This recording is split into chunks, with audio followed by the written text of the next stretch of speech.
Hi there, Megan here, and for this video, I'm going to show you how you can make a multi-track music video on a budget. In this video, I'm going to talk a lot about the programs and the technology, the gear that I use to create these videos. Especially right now with coronavirus keeping us at home for just everyone's well-being, I know a lot of people's incomes, a lot of people's creative expression, a lot of people's outlets, and even just sense of sanity are in a little bit of danger right now. So hopefully this video offers a jumping point for folks who want to get started in making multi-track videos but may not know how. The great news is that you actually probably own a lot of this equipment already and already have a lot of the skills to get started. So this is basically going to be a journey on how I go about making these videos and a little bit of how that's changed over time too. So just a disclaimer before we get started, I consider myself very much an amateur at creating videos and multi-track videos in particular, but it's going to mostly be about the techniques that I've found that have worked for me. If there's something else that's worked for you too, I think that's fantastic, and I'd love to hear about them in the comments below so we can all help each other be the best we can be. For the technologies that I'm talking about in this video, I'll be sure to link them in the video description below. The way that I actually got started with making these multi-track videos was through an app called Acapella. Acapella was really popular, especially around maybe 2015, 2016. That's when I started noticing a lot of friends starting to use it, and I find it's a really good bang for your buck. Now, when I say bang for your buck, actually, the beginner version, the starter version, is completely free to download. With this version, you can record up to a minute's worth of audio, and you can have 9 different audio tracks. One thing that I really like about this app is you can actually do a lot with the audio controls within the app itself. You can equalize and compress if you feel really fancy, but you can even just leave it to balancing the track volumes or adding some reverb, adding some panning to get a really good product. Additionally, you can add some visual effects too, ranging from filters to border colors to adding a watermark as well.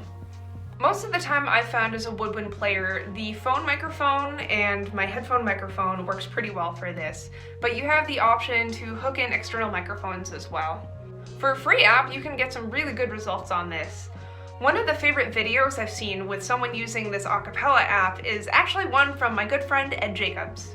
He created a version of Sleigh Ride for the holidays this past year, and well, check it out for yourself.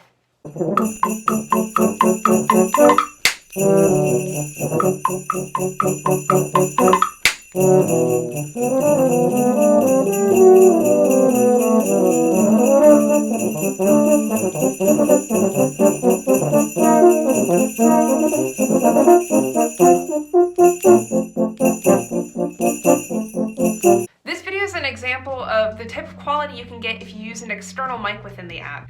Ed used a Shure MV5 while recording this video, which goes for about $100 on Amazon. One final aspect that I really enjoy with Acapella is there's the option to collaborate with somebody. This can be a really good option to play some duets, trios, quartets from a distance, and never have to leave the comfort of your home. Now, I'm actually going through a little bit of a video transition right now where I'm using some different equipment than I started with. This was because I wanted to create a video that was longer than a minute, but unfortunately with Acapella, that's your cap before you have to pay for a subscription. I figured if I was going to invest that much in a subscription, I may as well just buy some higher quality gear and make better videos. I'll talk a little bit about the setup I have going for me now, and it kind of goes into 5 different categories. You have microphone, camera, lighting, digital audio workstation or computer program you use to put everything together, and video editor. Now, unfortunately, some of these are maybe a little bit pricier, and I did promise that this was going to be on a budget. So I'm going to include some other alternatives that don't break the bank as much, but still work really well. So after one of my friends let me borrow it, I fell in love with the AKG C214 microphone. It's a really good catch-all in terms of getting really high quality audio. I also use a Zoom H4n, something that I've had since grad school in 2013, as an audio interface, or the thing that connects the microphone to your computer. Now with these together, it's probably a little bit pricier, around maybe $500 total, but you can also use your computer's microphone in a pinch. With many of the digital audio workstations, you can set recording levels within the program itself. This will prevent you from blowing out the volume levels while you're recording, so make sure that you look into that, test it around a little bit before you record for real. So as far as the camera goes, I'm just using my iPhone 8 for right now. I've been looking into the Sony RX100 and the Canon GX7 for higher quality cameras in the future, but for now, since I'm using just smaller videos for my multi-tracks, I think the iPhone is probably that good compromise solution. I think a big part of why I feel my iPhone works for what I want to accomplish is because I've got some adequate lighting going for me. So speaking of lighting, I am using a newer softbox as my lighting. It's really nice. The entry level probably goes for around $70 or so. If you don't have that to spare, don't worry. You can always use some lighting hacks using natural lighting and some lamps that you have around the house. I mean, if lamps are good enough for Bernie Sanders and a national televised broadcast, it's probably good enough for you too. I think the thing with lighting that's most important is just making sure you have a source of white light as opposed to yellow light. Now with digital audio workstations, or DAWs for short, I've been using Ableton 9, the entry version, for about a few years now. I find that this is a really great catch-all program. You can record stuff, you can run live effects, you can create synthesized beats if you'd like. You might actually already have some programs, some DAWs that are on your computer that'll work well for this though. I think of GarageBand and Audacity as two really good examples of this, where you can get a lot of recording, even run some audio effects on it as well. Now for video editing, so this is the newest part of the process for me personally. I just downloaded a free program from the internet called Shotcut, and that's been working really well in terms of multi-tracking. The one catch is that sometimes it does get a little bit glitchy when you're running filters, and these filters will include resizing your videos to create those multi-tracks. But the way that I get around that is I try to match waveforms on my video files and my audio file as much as possible. I then export the video and I double check it before I upload it anywhere. If it works, great. If something's a little bit off though, that'll give me a hint on what exactly I need to fix. A small catch, but you do sometimes get what you pay for with these sort of programs.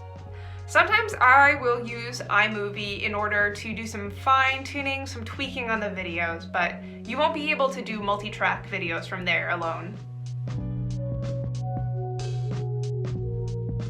And finally, some advice as you're creating these videos if you're a little bit new to it.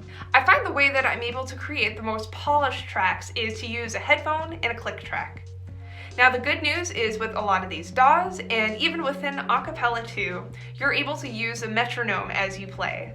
This will help line things up so much easier, even better than a drum beat I find sometimes. I would also highly suggest watching a lot of multi-track videos to give you some inspiration. Some of my favorites are Lewis Cole, which parental advisory on that one, but he's pretty awesome. Jacob Collier, Paint, as well as Jordan Moore for those who are really into video games.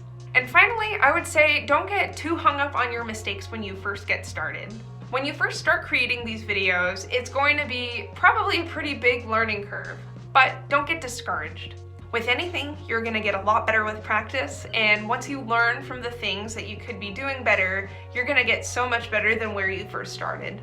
So with any of the things that I just mentioned, feel free to mix and match and see what works for you. If you find something that works especially well for you, please feel free to share it on this video. I'd love to hear about it. Well, there you have it. That's pretty much how I create my multi-track videos. I hope you enjoyed this video. Thanks so much for watching, and happy creating.